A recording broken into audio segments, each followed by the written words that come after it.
Bonjour tout le monde, bienvenue à notre deuxième vidéo tutoriel, notre deuxième semaine de confinement. Durant cette vidéo et cette semaine, nous allons finir le chapitre 5, l'affirmation du pouvoir absolu en France, à travers notre séance numéro 3, l'affirmation de l'absolutisme. Et à travers différents documents et l'analyse de cette séance, nous allons comprendre de quelle façon Louis XIV arrivera enfin à régner en France et être un exemple comme roi absolu, pas seulement pour le territoire de France, mais pour toute l'Europe. Allez-y, suivez-moi. Nous commençons notre séance 3, l'affirmation de l'absolutisme. Mais qu'est-ce que c'est que l'absolutisme?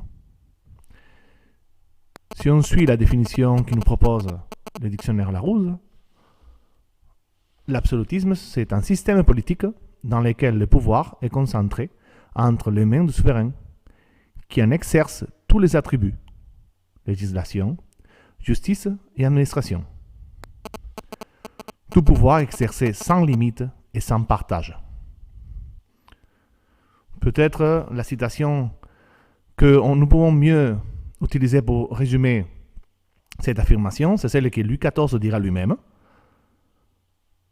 L'État, c'est moi.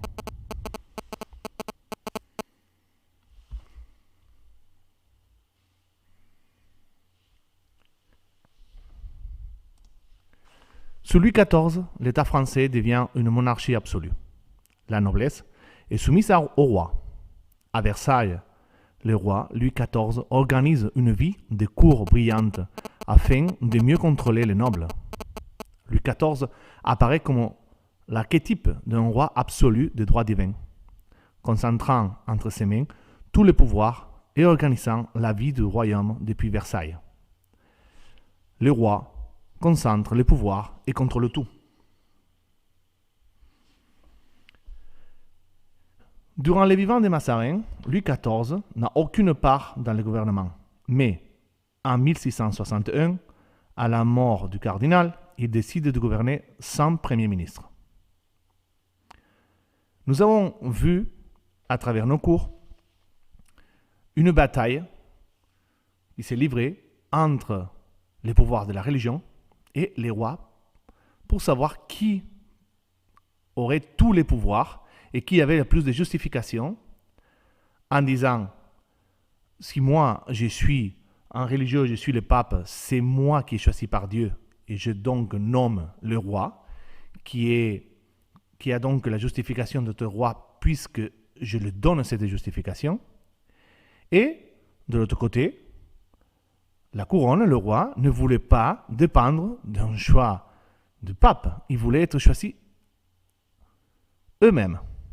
Et c'est ça qu'ils vont commencer à faire, comme nous avons déjà vu, à travers les guerres de religion. Et cette crise que la religion catholique va vivre au XVIe siècle. Mais ça, c'était le premier pas. Quel est le deuxième pas? L'évolution normale, après être capable de se choisir lui-même. C'est gouverner seulement lui-même. C'est pouvoir absolu. Cette idée de c'est moi, le roi divin, Dieu m'a choisi et je suis le lieutenant de Dieu sur terre, me donne le pouvoir de prendre toutes les décisions. Louis XIV, de 1661 jusqu'à 1715, il prendra toute seule toutes les décisions du gouvernement. Il est vrai que jusqu'à ce moment-là, surtout avec Louis XIII, les cardinals ont été là pour prendre le rôle de politicien. Et le roi pouvait vivre sa vie en tant que roi. Mais Louis XIV ira au-delà. En s'estimant supérieur à tous, il prend comme emblème le soleil, d'où son nom de roi soleil.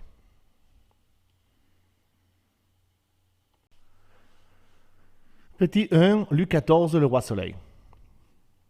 Pour pouvoir travailler ces points, nous allons voir les documents 1 à 3 de la page 176 et le document 4 de la page 177.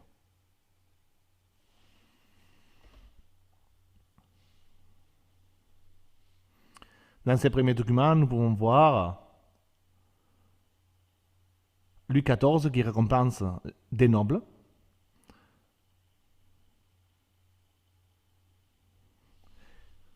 C'est un tableau qu'on peut trouver dans le musée du château de Versailles. Le deuxième document, c'est les occupations du roi durant sa vie à Versailles. Vous voyez bien comment son emploi de temps est bien chargé. Les heures. Qu'est-ce qu'il fait à chaque moment? Ce petit lever, toilette du roi en présence de ses proches. Les grands levers et déjeuner en présence de nombreux courtisans. Et ensuite, le document 4 qui s'intitule « Comment Louis XIV s'attache à la haute noblesse ».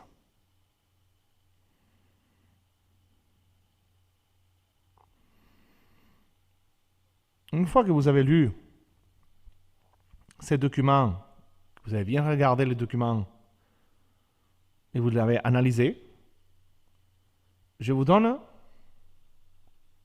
ces 4 questions.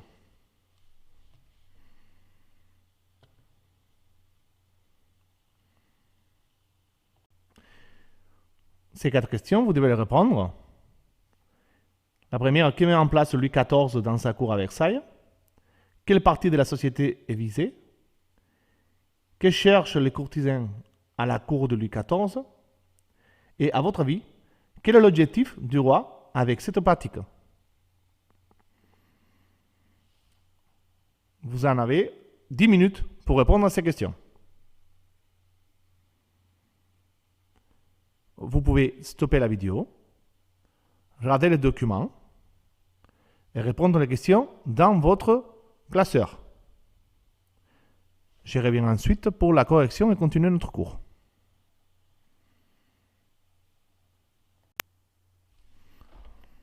Par rapport à la première question qui met en place Louis XIV dans sa cour à Versailles, vous avez ici ces documents où il nous montre une certaine façon de vivre en montrant son pouvoir et surtout vivre pour la cour et par la cour et à travers la cour.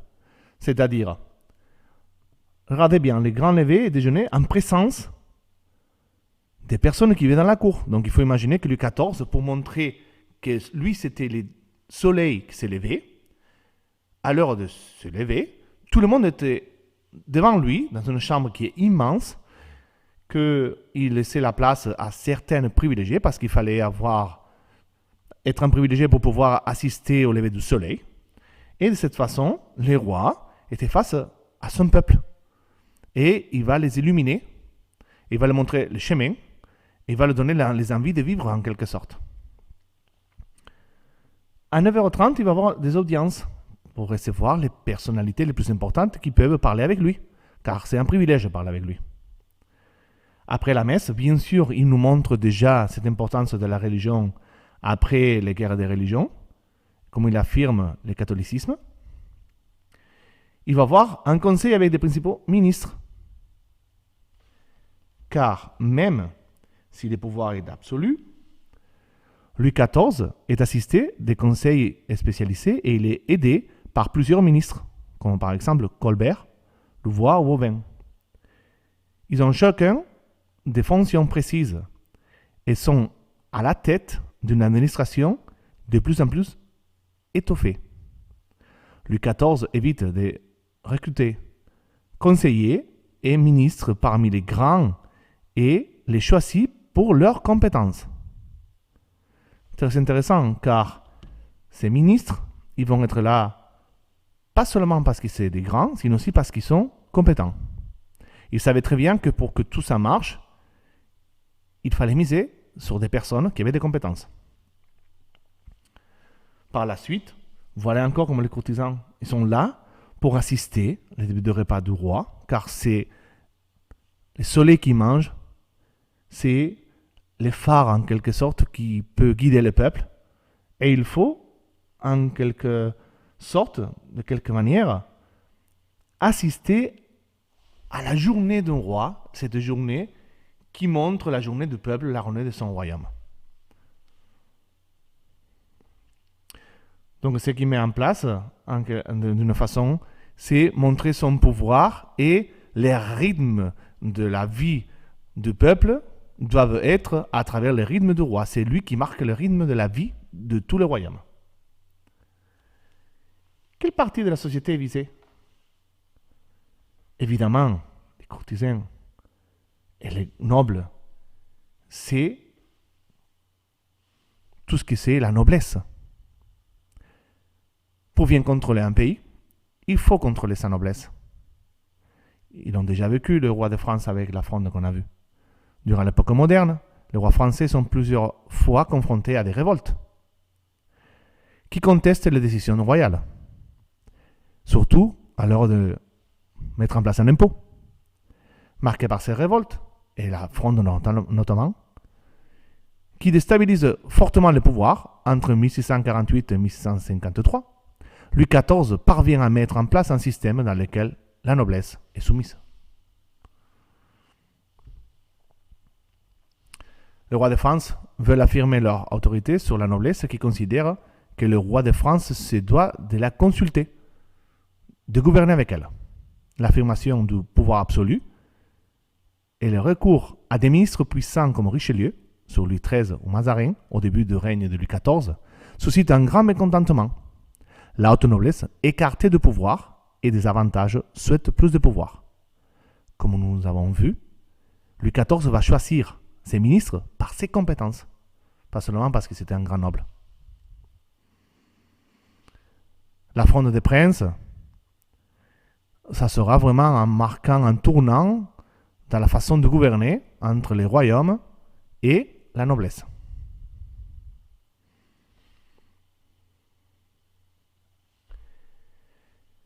Que cherchent les courtisans à la cour de Louis XIV? Quand nous voyons aussi les audiences particulières et ces courtisans qui vont être toujours derrière, soirée avec les courtisans, coucher du roi en présence de courtisans, les courtisans vont aduler le roi.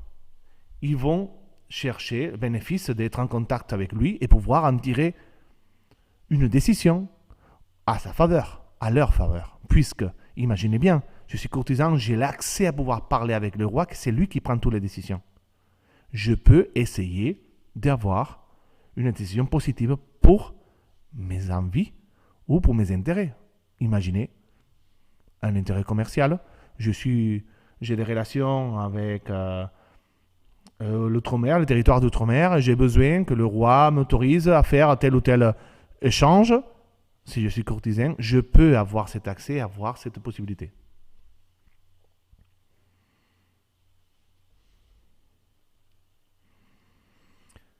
Et à votre avis, quel est l'objectif du roi avec cette pratique? L'objectif,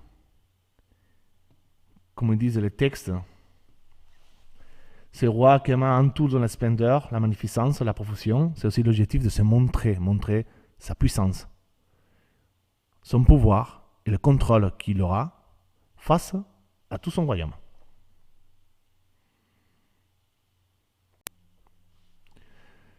Sous Louis XIV, l'État français devient une monarchie absolue, la noblesse soumise au roi. À Versailles, le roi organise une vie de cour brillante afin de mieux contrôler l'archétype du roi absolu de droit divin, concentrant entre ses mains tous les pouvoirs et organisant la vie du royaume depuis Versailles. Le roi concentre les pouvoirs et contrôle tout.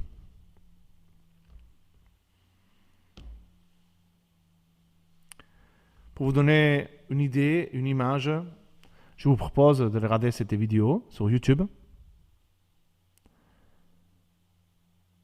Vous trouverez bien sûr ces liens sur École Directe, contenu de séance, car la trace écrite sera postée dès aujourd'hui sur votre contenu de séance.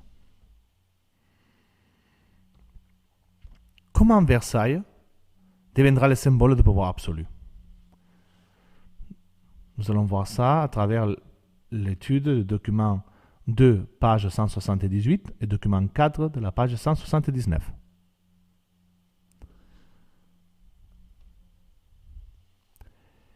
Versailles est le symbole du pouvoir absolu français. Le bâtiment lui-même est érigé par la gloire de Louis XIV, le roi Soleil. 20 000 personnes travailleront pour construire les grands palais. Et 5 000 personnes travailleront tous les jours pour servir la cour de Louis XIV. Le roi se déplace très vite à cette cour royale. Il occupe la noblesse avec des jeux, des bals, etc. Il impose une étiquette à ses courtisans. Tout est tourné vers le pouvoir royal. Louis XIV décide assez vite de prendre ses distances avec le Louvre. Il souhaite fuir Paris, où a eu lieu la Fronde. Il engage donc des importants travaux, parce que Versailles, pour ce moment-là, il était seulement un modeste relais de chasse. Louis XIV aime le château de Nicolas Fouquet, et il va s'inspirer de lui. Il va prendre des peintres, des architectes, des jardiniers, qui vont contribuer à ériger ces châteaux et construire Versailles. Il va s'installer en 1682. La cour ne quittera pas Versailles jusqu'à 1789. Le château est à lui seul le symbole de la monarchie devenu absolu. Le thème du soleil est décliné dans tous les palais. Le soleil étant un centre du système solaire, c'est une manière de rappeler que, de cette façon, le roi est au centre du système politique. Le premier document que vous voyez, c'est un croquis du palais de Versailles et des jardins de Versailles.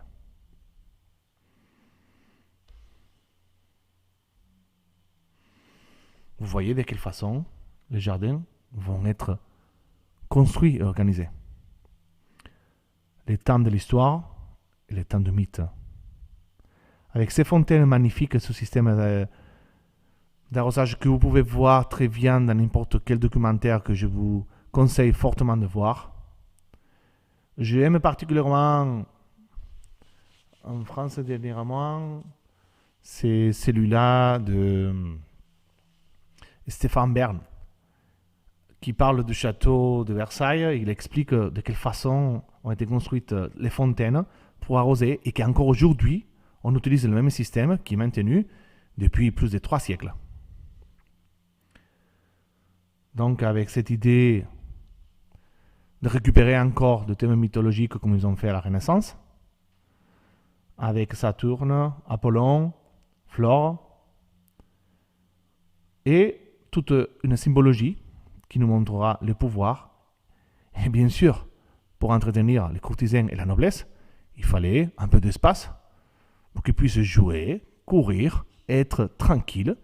Alors là, il faut vraiment prendre un moment pour visiter ces châteaux et voir la grandeur.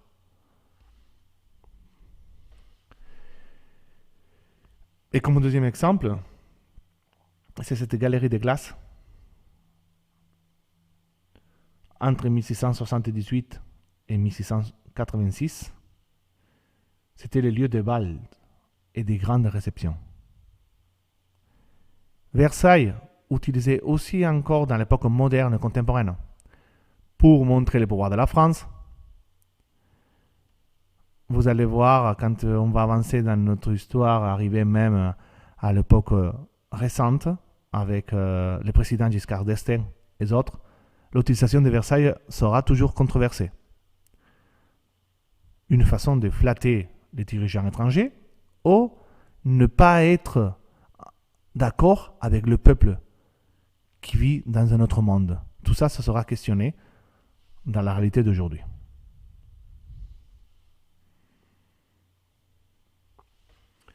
C'était comme s'il va installer. Le château est lui tout seul le symbole. Louis XIV va mobiliser tous les artistes les plus grands de la France pour que le château devienne une propagande royale. La galerie des glaces est, de ce point de vue, emblématique.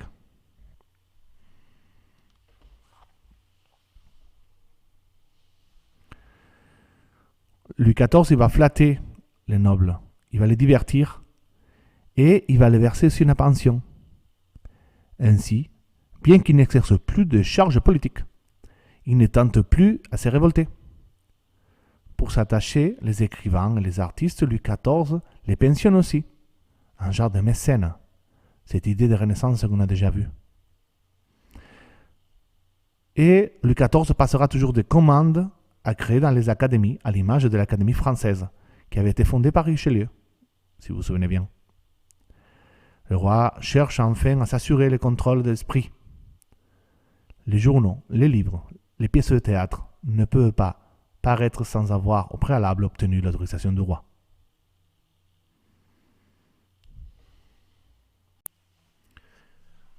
Petit 2 de la séance numéro 3, la modernisation de l'État sous Louis XIV. Sous Louis XIV, l'État devient interventionniste. Cela signifie que le roi intervient dans tous les domaines. C'est lui qui décide de tout, à tous les niveaux, politique, économique, etc. Dans cette image, vous voyez de quelle façon le roi va nommer tous les conseillers, les chanceliers, les secrétaires d'État, et même les intendants de justice, de la police et des finances. Qui va conseiller les rois? C'est conseiller d'en haut, des partis, des finances et des dépêches. Et qui va aider le roi? Les chanceliers, les justices, le contrôleur général des finances. Bien sûr, qui tient son autorité de Dieu. Donc lui, il a la possibilité de nommer toutes les personnes du gouvernement. Une fois que cette façon de gouverner sera mise en place, comment cet État va se moderniser encore? À travers le document 1, 2 et 3 de la page 180 et le document 5 de la page 181, nous allions voir celle-ci.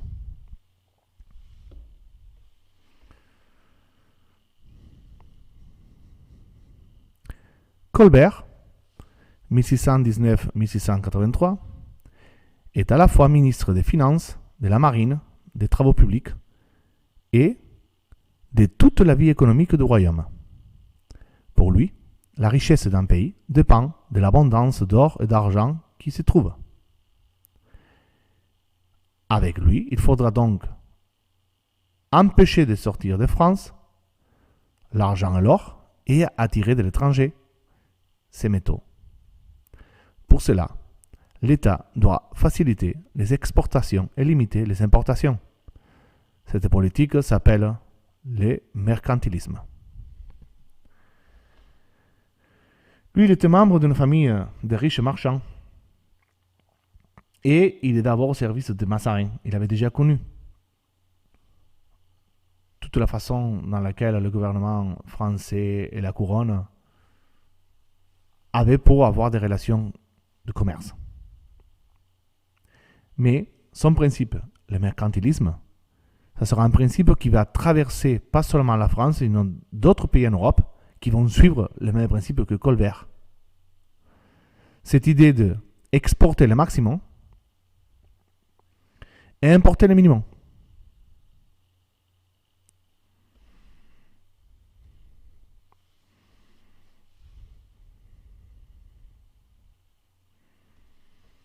Qu'est-ce que c'est le mercantilisme?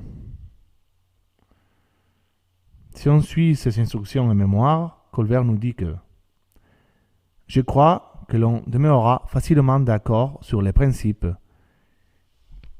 qu'il n'y a que l'abondance d'argent dans un État qui fasse la différence de sa grandeur et de sa puissance. Il n'y a qu'une même quantité d'argent qui roule dans toute l'Europe et qui est augmentée de temps en temps par celui qui vient des Indes occidentales. On ne peut augmenter l'argent dans les royaumes qu'en même temps que l'on en ôte la même quantité dans les États voisins. Il n'y a rien de plus nécessaire dans un État que le commerce. C'est lui qui le rend florissant. Pour accroître la production industrielle, Colbert crée des manufactures royales, un lieu de fabrication dans lesquels des produits sont fabriqués à la main par les ouvriers, comme celle de Gobelin, et attire les entrepreneurs étrangers en leur octroyant des privilèges. il fait observer des règles strictes de fabrication pour que les produits soient de qualité et plus faciles à vendre à l'étranger. Pour développer le commerce, surtout extérieur, il fait creuser des canaux, comme les canaux du Midi, aménage deux ports, comme celui de Sète ou de Brest ou Lorient, et crée les compagnies de commerce.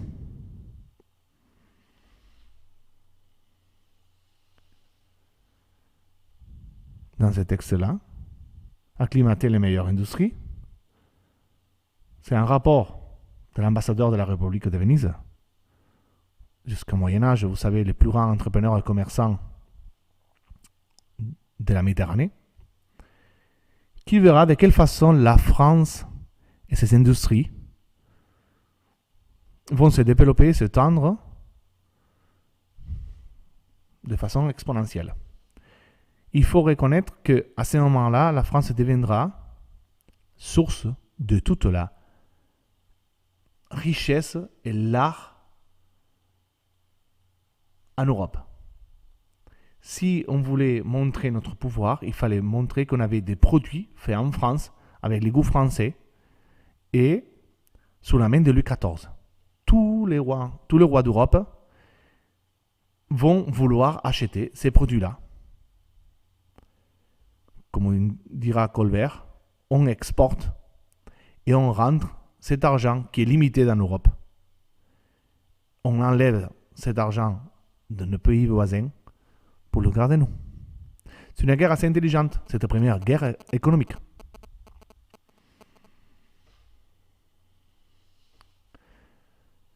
Dans le document 5, nous pouvons voir les routes des compagnies de commerce françaises au temps de Colbert. Les premières déjà de l'époque de François Ier, par rapport à la découverte du Canada et le Québec. Mais maintenant, avec Colbert et ses compagnies de commerce, nous commençons à voir le développement de différentes routes qui jusqu'à maintenant n'étaient pas exploitées.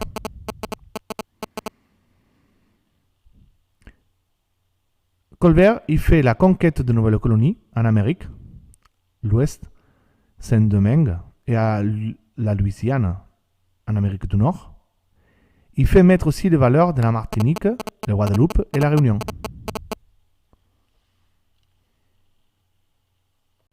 Une fois que vous avez analysé et lu les documents proposés, vous devez répondre aux questions suivantes. Pourquoi le développement du commerce est essentiel dans le cadre de la politique mercantiliste? Pourquoi Colbert veut-il acclimater en France les meilleures industries d'autres pays? Quel est le domaine maritime de la Compagnie des Indes orientales?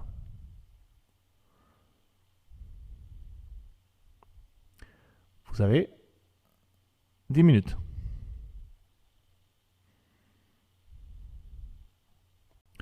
Vous avez bien vu que le protectionnisme se développe. Le protectionnisme en tant que politique basé sur l'idée de protéger les industries de mon pays face aux autres.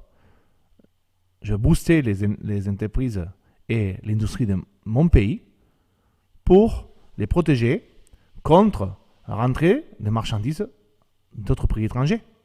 Comme ça, on va acheter, on va consommer, on va surtout utiliser les produits faits chez nous. Le roi et ses ministres découragent l'importation en augmentant les droits de douane et en favorisant l'exportation. C'est ce que l'on appelle le mercantilisme colbertiste.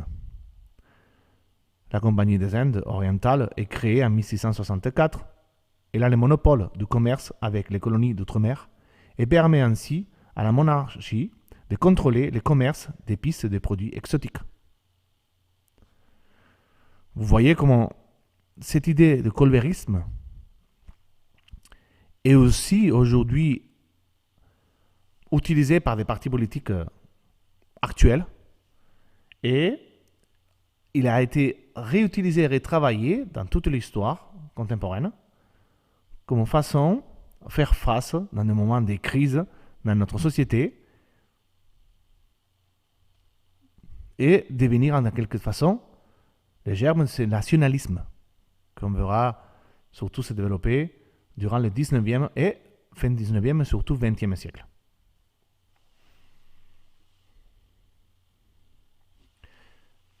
Je vous propose maintenant votre devoir maison. Il faudra rédiger un texte argumenté à l'aide des documents, les derniers documents qu'on vient de voir, rédiger un texte argumenté sur la politique économique et commerciale de Colbert en suivant les plans que je vous présente. Il faut présenter Colbert et le mercantilisme par rapport au document 1 et 2, montrer comment le mercantilisme est appliqué au domaine industriel, décrivez la fonction et organisation des compagnies de commerce, et il faut après réaliser une conclusion sur la politique économique et commerciale de Colbert.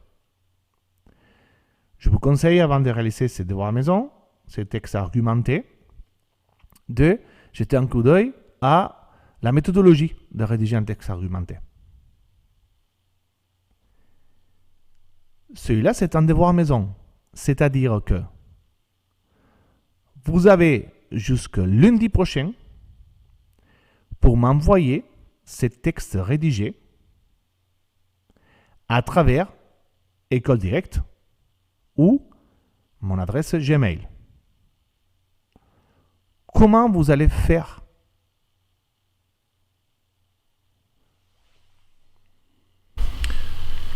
Vous devez m'envoyer ces devoirs à maison en faisant des photos de votre rédaction.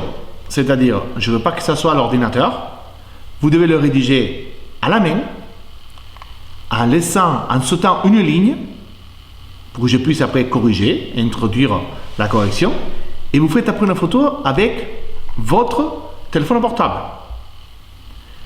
Pour faire la photo, il faudra utiliser l'application Adobe Scan. Elle est gratuite sur App Store. Si vous avez un iPhone, vous trouvez une autre application pour pouvoir faire la photo, qui soit correcte et que je puisse corriger de façon correcte, que ce soit visible. Parce que si vous faites des photos, j'ai déjà eu l'expérience de voir des photos en travers avec la lumière qui cache la feuille. Je n'arriverai pas à corriger correctement. D'accord?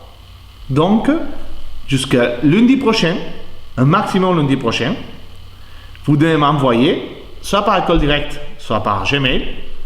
Je préférerais que ça soit sur École Directe, mais je ne sais pas si ça va être saturé. Si vous avez un problème à l'heure de l'envoyer, vous pouvez me l'envoyer par Gmail. Vous savez mon adresse. Vous m'envoyez ces devoirs maison qui aura un coefficient 0,25. Il y aura une note sur 20. Ces devoirs maison avec cette note, ça rentrera dans la moyenne. D'accord? Merci. La première chose que vous devez faire pour installer Adobe Scan, c'est très simple. Vous allez sur Play Store et vous cherchez Adobe Scan. Celle-ci, elle est gratuite.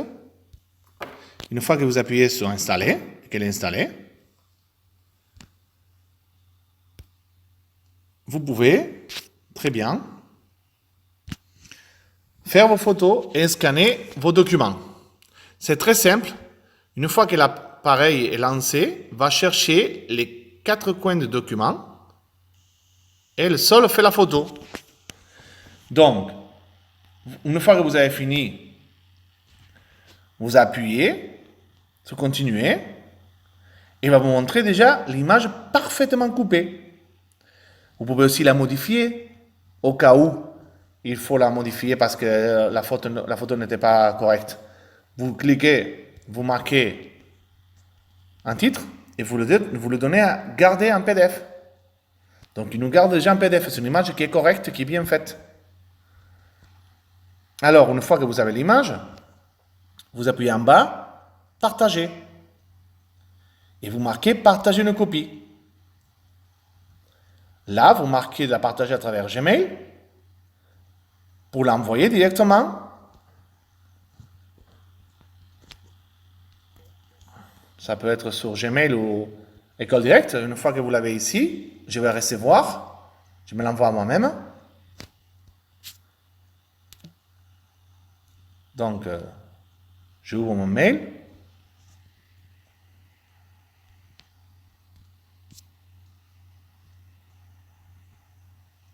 Je suis en train de le monter encore. Il est encore en train de s'envoyer.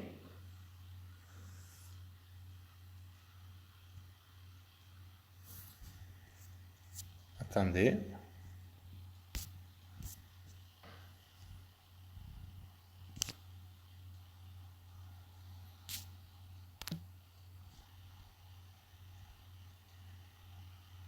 Voilà, ça a été envoyé.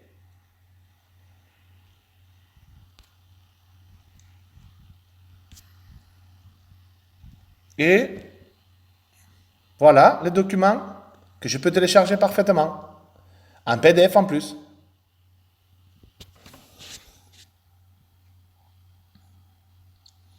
Cette application nous permet aussi de faire un document avec plusieurs images. C'est-à-dire, vous allez créer votre devoir à maison et mais peut-être ça ne sera pas seulement sur un recto, il y aura un recto en verso. Donc, s'il y a 2 images, on peut très bien le faire.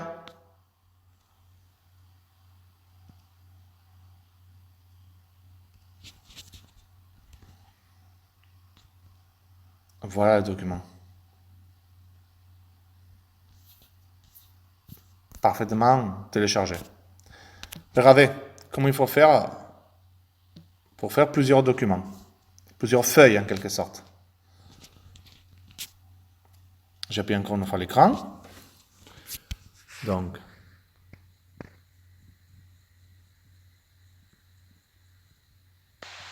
il me manque le premier. J'appuie sur continuer.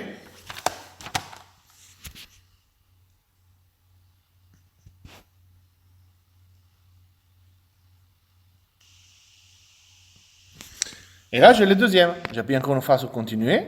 Si vous voyez ici, maintenant, c'est 1 et 2. Il y a les 2 documents et les 2 pages. J'ai fait la même chose. J'ai écrit les titres. J'appuie sur enregistrer.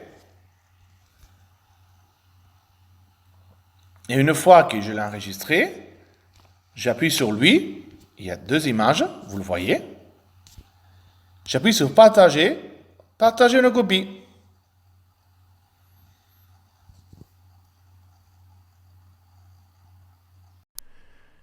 Nous finissons maintenant notre séance 3 avec le point 3, les limites de l'absolutisme.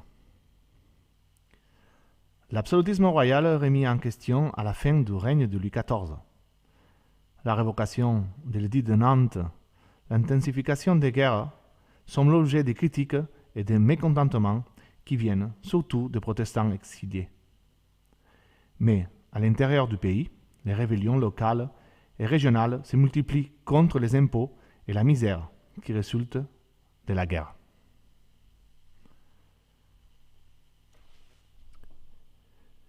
Durant les 54 ans du règne de Louis XIV, la France connaît 29 ans de guerre. Elles permettent au roi de renforcer sa gloire et son autorité en France et à l'extérieur, et de détendre en même temps les royaumes. Sous le règne de Louis XIV, les effectifs de l'armée, qui sont des soldats professionnels, augmentent fortement, passant en temps de guerre de 230 000 hommes à 630 000.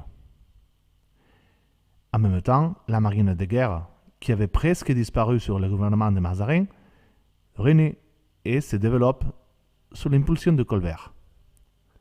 Au cours de ces guerres, Louis XIV annexe des territoires, surtout situés au nord et à l'est du pays. Dans les régions conquises, il fait fortifier des villes par son ministre Vauban pour empêcher toute reconquête.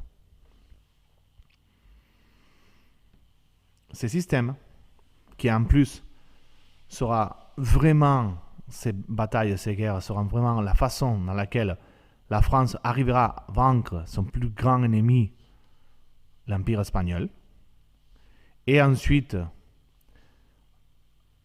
isoler les envies de l'Angleterre de toute possibilité de rentrer en Europe, seulement, et même en faisant face à l'Angleterre au niveau maritime, sera un prix énorme à payer. Et ces limites de l'absolutisme commenceront par rapport aux impôts. Regardez le document 1 de la page 184 et le document 6 de la page 185. Voilà le document 6. Le nombre de rébellions, les émeutes. Voyez le nombre. Et quelles sont les motivations? Contre la fiscalité, 39%. Contre la justice, l'armée et la police, 14%. La nourriture, 18%. Et la seigneurie, 5%. Cette fiscalité, les impôts, que Louis XIV devra utiliser pour pouvoir payer l'armée, seront source de grands problèmes et des émeutes en France. Regardez comment ça a augmenté de façon exponentielle. Avec Louis XIV, déjà, avait eu un pic très important de 198, presque le même nombre qu'on trouvera juste avant la Révolution française. Vous voyez aussi comment ces pics de révolte se trouveront à la fin de son royaume.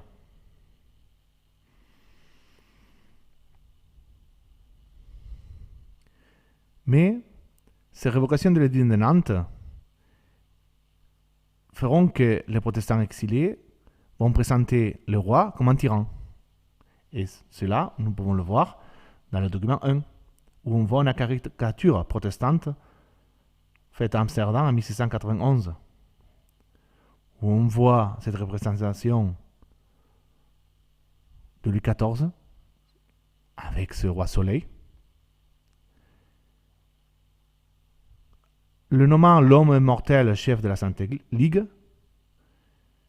et qui disent « Mon soleil, par sa force éclaire l'hérétique.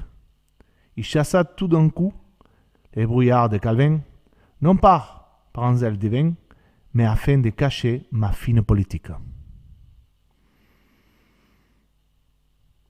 Ces critiques seront aussi entendues contre les guerres, accusées de ruiner le peuple de la France. Et bien sûr, se font écho de la colère du peuple.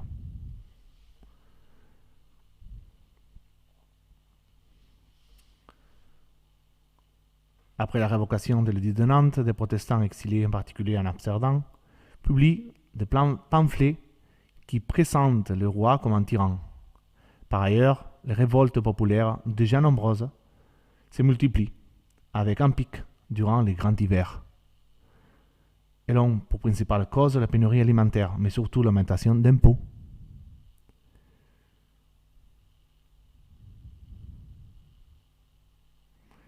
Les malversations des officiers, mais surtout aussi l'augmentation d'impôts, et en particulier ceux sur les sels et les tabacs. Des produits de première nécessité, surtout les sels.